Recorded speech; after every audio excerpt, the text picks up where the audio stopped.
सत्ता की साझेदारी। देखिए इसमें क्या होता है, सत्ता की साझेदारी का मतलब पहले समझते हैं हम। फॉर एग्जाम्पल, जैसे आपके पास एक बिस्किट का पैकेट है, उसमें 10 बिस्किट है और आपके पास आदमी कितने, 2। तो आप कैसे डिस्ट्रीब्यूशन करेंगे, 5-5। ऐसा नहीं दे देंगे, किसी को 9 दे देंगे, किसी को 1 दे देंगे। तो यही हुई सत्ता की साझेदारी, मतलब बराबर हिस्सों में बांटना जिससे लोगों को तकलीफ ना हो। इसमें हमको सत्ता की साझेदारी में 2 देशों का एग्जाम्पल लेके समझाया गया है, एक बेल्जियम है और एक श्रीलंका है। बेल्जियम में क्या बोलता है कि आबादी जो है बेल्जियम की, वो इंडिया से अगर कंपैरिजन करते हैं तो हरियाणा जो हमारा क्षेत्र है उसकी करीबन आधी है। मतलब हरियाणा की 2 करोड़ है तो उसकी 1 करोड़ कुछ है। और बेल्जियम जो है उसकी राजधानी कौन सी है, वो ब्रुसेल्स है। अब बेल्जियम के अगर हम बारे में देखते हैं, उसकी पॉपुलेशन कैसे डिस्ट्रीब्यूट की गई है, तो उसमें जो बेल्जियम में 59% जो लोग हैं वो फ्लेमिश इलाके में रहते हैं और डच भाषा बोलते हैं। डच भाषा कितने लोग बोलते हैं, 59%। और 40% जो लोग हैं वो कितने कौन सी भाषा बोलते हैं, वो फ्रेंच भाषा बोलते हैं। बचे कितने, 49 प्लस 50 99, 1% जर्मन भाषा बोल देते हैं। अब इसमें आप देख रहे होंगे कि 59% ये मेजोरिटी में और 1% और 40% वाले माइनॉरिटी में। लेकिन इसमें क्या होता है कि वेलोनिया क्षेत्र में जो फ्रेंच भाषी लोग रहते हैं ना, वही ज्यादा समृद्ध और मतलब अमीर है, शिक्षित है, अच्छे से डेवलप्ड है। पर 59% वाले जो लोग हैं वो थोड़ा समृद्ध नहीं है। तो वो क्या सोचेंगे, अरे हम तो मेजोरिटी में, हमें ज्यादा समृद्ध होना चाहिए, हमें ज्यादा अमीर होना चाहिए। पर ऐसा नहीं है। इसलिए दोनों के बीच में मनभेद हुआ और दोनों के बीच में लड़ाई जैसी, गृहयुद्ध जैसी स्थिति उत्पन्न हुई। गृहयुद्ध क्या होता है, अगर एक ही देश में 2 गुट लड़ाई अपने में कर ले, 2 सरकार या कुछ भी, तो उसी को हम लोग गृहयुद्ध कहते हैं, घर के अंदर ही युद्ध। और समझ सकते हैं। अब हम उसके बेल्जियम की राजधानी ब्रुसेल्स के बारे में पढ़ते हैं। तो ब्रुसेल्स में क्या होता है ना, देखिए उसमें 80% जो है फ्रेंच भाषी लोग हैं और 20% डच भाषी लोग हैं। तो इसमें पूरा उल्टा हो जाता है। जैसे उसमें कौन से थे, उसमें डच भाषा जो लोग बोलते थे वो मेजोरिटी में थे और इसमें फ्रेंच भाषा 80% है, मतलब ये मेजोरिटी में है। पर इसमें कुछ 1950 से जो 1960 का दशक था ना, उस ईयर के बीच में बहुत सारा मनभेद हुआ कि लड़ाई वड़ाई की स्थिति उत्पन्न होने लगी। पर बेल्जियम ने अपनी समझदारी दिखाई और एक सामुदायिक सरकार का गठन किया।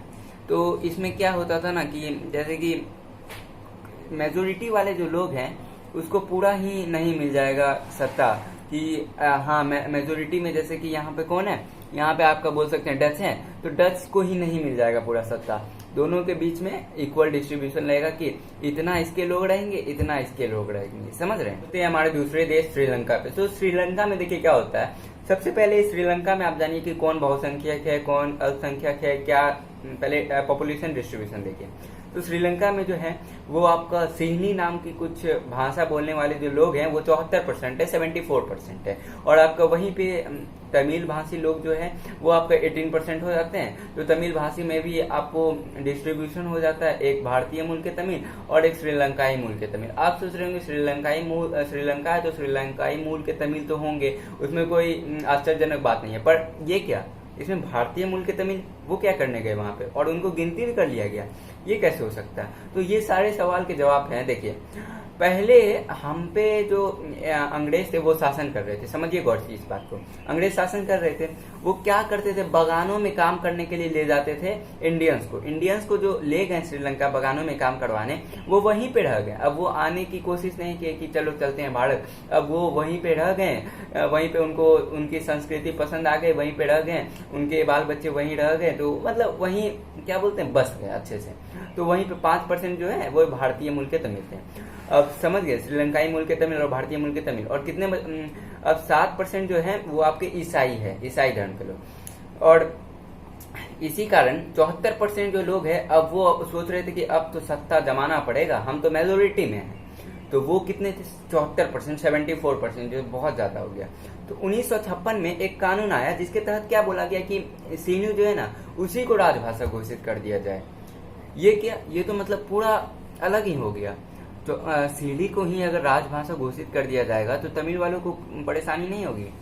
अगर इंडिया में अगर हम एग्जाम्पल लेते हैं, अगर हिंदी को ही राजभाषा घोषित कर दी जाएगी, बंगाली मराठी वो सबको तकलीफ नहीं होगी, नहीं पूरी तकलीफ होगी। इसलिए वहां पे गृहयुद्ध जैसी स्थिति उत्पन्न हुई और गृहयुद्ध हुई भी।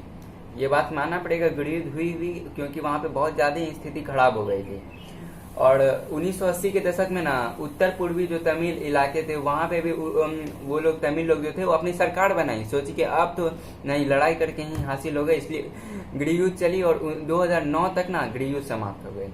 एमसीक्यू में एक क्वेश्चन आ सकते हैं कि श्रीलंका में गृहयुद्ध कब समाप्त हुई, तो आंसर क्या होगा आपका 2009। हाँ, तो अब श्रीलंका के बारे में और एक बात जानिए कि श्रीलंका जो है उसकी आबादी मैंने नहीं बताया, आबादी लगभग आपका हरियाणा के बराबर। मैंने क्या बोला था, हरियाणा की कितनी आबादी है, 2 करोड़, तो इसकी भी आबादी है 2 करोड़। और इसमें जो है आपका, इसमें आपका आजाद कब हुआ, तो आपका आजाद हो गया ये 1948 में, 1948 में आजाद हो गया पूरी अच्छी तरीका से।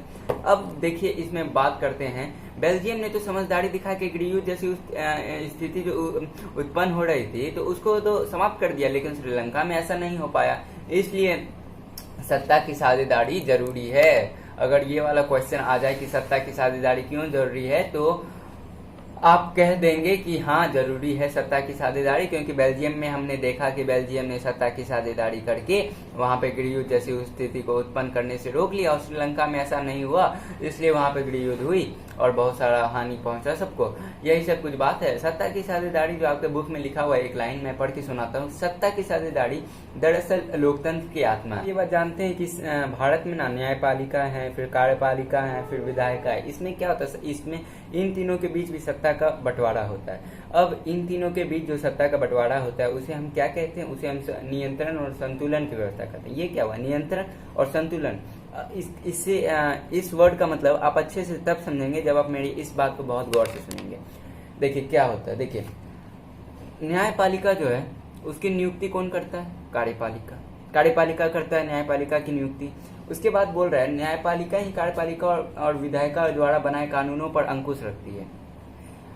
देखिए न्यायपालिका की नियुक्ति कौन किया है, कार्यपालिका, पर कार्यपालिका और विधायिका जो कानून बनाता है उस पर अंकुश कौन रखती है, न्यायपालिका। जैसे कि एग्जाम्पल के तौर पर भारत में मोदी जी कुछ कानून बनाते हैं तो उस पर अंकुश कौन रखेगी, आपकी जो जज व्यवस्था मतलब न्यायपालिका वाले जो लोग हैं वो आपका यहाँ पे नियंत्रण रखेगी। तो नियंत्रण अंकुश रखती है, तो नियंत्रण और संतुलन की व्यवस्था यही है।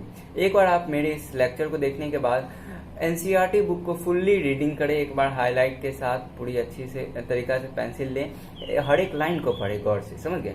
उसके बाद यही सब बात है इसमें सत्ता की साझेदारी में, कुछ ज्यादा नहीं है इसमें। बेल्जियम और श्रीलंका के बारे में जान लीजिए, यही सब सत्ता की साझेदारी क्यों जरूरी है। तो यही था आज का हमारा वीडियो लेक्चर। अगर आपको ये पसंद आता है, शॉर्ट वीडियो मैंने बनाने की कोशिश की जितने ज़्यादा छोटा हो सके, क्योंकि मैं आपको पूरा ओवरव्यू दे दिया इस चैप्टर का। जाके आप चैप्टर को अच्छे से पढ़ ले तो आपको अच्छे से समझ में आएगा।